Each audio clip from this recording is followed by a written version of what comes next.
Lois has the Drash for us this week, so take it away, Lois. Thanks for dealing with me today.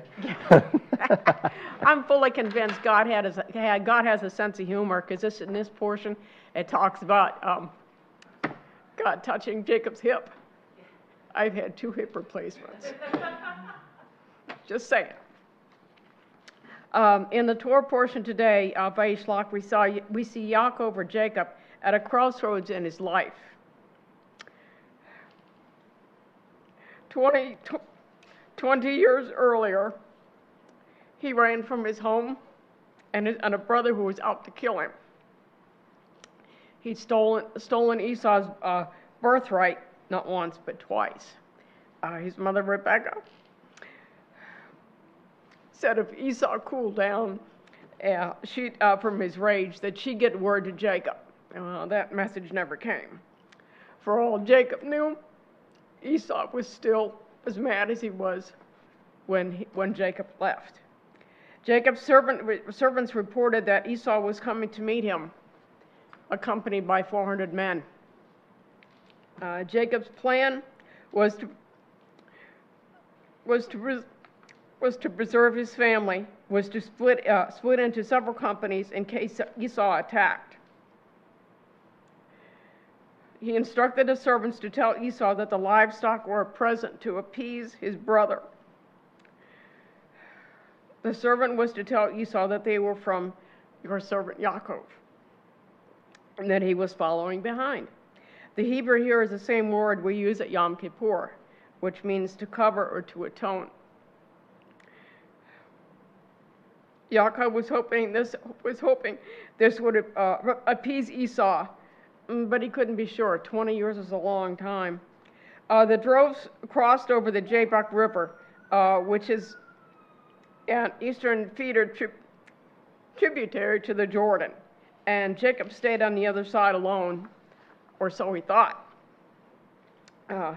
I'm sure this was one of the longest nights of his life, and he did a lot of soul searching. Tomorrow he was going to have to face up to the actions of 20 years earlier. Scripture says that during the night, a man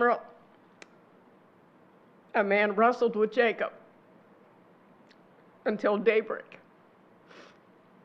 It doesn't say Jacob wrestled with him. God initiated the wrestling match. When the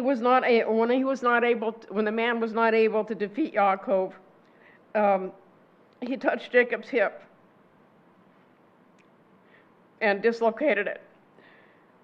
As daybreak neared, the man said, "Let me go, because Dave's day is breaking." But Yaakov would not relent until the man blessed him. The man asked him, "What is your name?" And he said, "Jacob," which means deceiver or schemer. Jacob had to face up to what he was before getting right with God. The Christians call this a come to Jesus moment. The man then said, "You will no longer be called Jacob, but Israel, because you have persevered with God and prevailed." Maybe we've not stolen a birthright, but sometimes we struggle, wrestle, and bargain with God to try to get our planned outcome to a problem. Didn't work then, won't work now.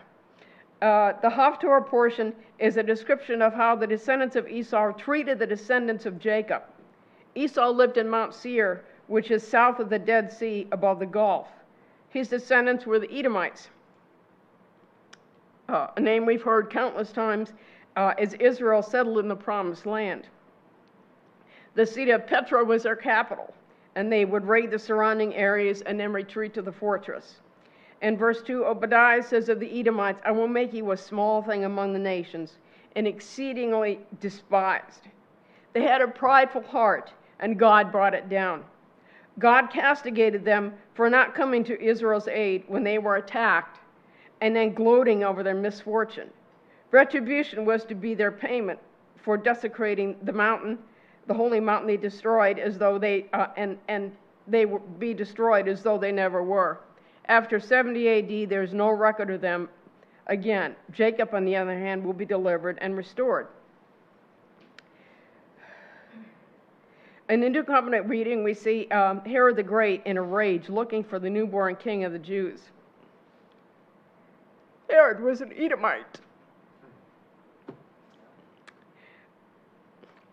Their long-standing hatred of the sons of Israel was the reason that Rome had him installed. He was no friend of the Jews, and therefore a trusted Roman ally. Herod got and kept his throne by cruelty, brutality, and murder. But he was no match for the God of Israel. When he realized he'd been took, he slaughtered the innocent babes in Jerusalem to try to protect his reign.